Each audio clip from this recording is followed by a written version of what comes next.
हजारीबाग के कई विभागों में वर्षों से चिपके हैं कर्मचारी। तबादला क्यों है टैबू?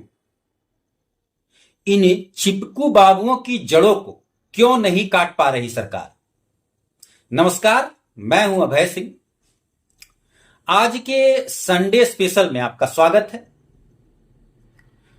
जब पूरे झारखंड में तबादले और पदस्थापन को प्रशासनिक कार्यशैली का अहम हिस्सा माना जाता है, तब हजारीबाग एक ऐसा अपवाद बन गया है जहां कुछ कर्मचारियों की कुर्सियां मानो पैतृक संपत्ति बन गई। जिले के कई महत्वपूर्ण विभागों में कर्मचारी सालों से एक ही जगह पर जमे हुए हैं। न कोई फेरबदल, न ही कोई जवाबदेही। सवाल उठता है, आखिर क्या वजह है कि इन अफसरों का तबादला टच मी नॉट जोन में आता है? हजारीबाग जिले के कई सरकारी विभागों में वर्षों से जमे बैठे अधिकारी और कर्मचारी सिस्टम के उस सड़ांध का जीता जागता उदाहरण बन चुके हैं, जिसमें न तबादला नीति काम कर रही है, न ही प्रशासन की नकेल कस रही। जब आम कर्मचारी 3 साल बाद ट्रांसफर की चिंता में डूबा रहता है, वहीं कुछ खास बाबू 8 से 10 साल से एक ही कुर्सी पर अपनी जड़ें जमा चुके हैं। सवाल है, क्या योग्यता इनकी इतनी ज्यादा है, या फिर ट्रांसफर टलवाने की कोई अघोषित गठजोड़? झारखंड सरकार के तबादला नियमों के मुताबिक किसी भी कर्मचारी को अधिकतम 3 वर्ष एक ही स्थान पर नहीं रखा जाना चाहिए। लेकिन हजारीबाग में शिक्षा विभाग, आपूर्ति विभाग, भू अर्जन, भू सुधार, बिजली, पंचायत, जल संसाधन, खनन, परिवहन, स्वास्थ्य जैसे विभागों में सैकड़ों कर्मचारी ऐसे हैं जो 8 से 10 वर्षों से एक ही जगह पर जमे हुए हैं। इतना ही नहीं, कुछ नाम तो ऐसे हैं जिनकी कुर्सी तक किसी और ने कभी छुई तक नहीं। सूत्र बताते हैं कि ये लंबे समय तक जमे रहने वाले कर्मचारी राजनीतिक संरक्षण, विभागीय मिलीभगत और आर्थिक लेन देन के जरिए तबादले को रोकने में सफल रहते हैं। इसे स्थानीय रूप में तबादला टलवा माफिया कहा जाने लगा है।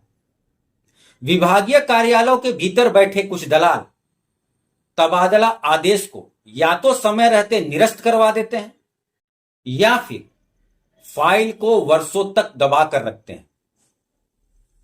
एक ही जगह पर वर्षों से रहने वाले कर्मचारियों का लोकल स्तर पर प्रभाव इतना बढ़ जाता है कि वे नियमों की परवाह करना छोड़ देते हैं।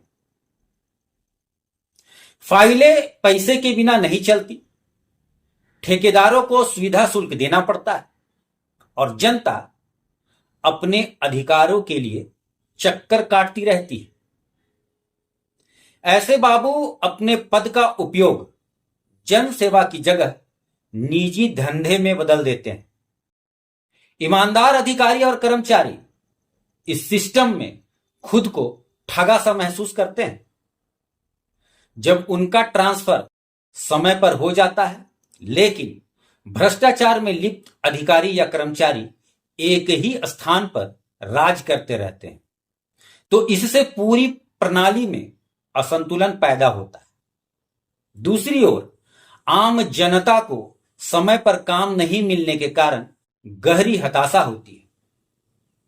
सबसे बड़ा सवाल यही है कि अगर सरकार चाह ले तो एक आदेश से इन सभी को इधर से उधर कर सकती है।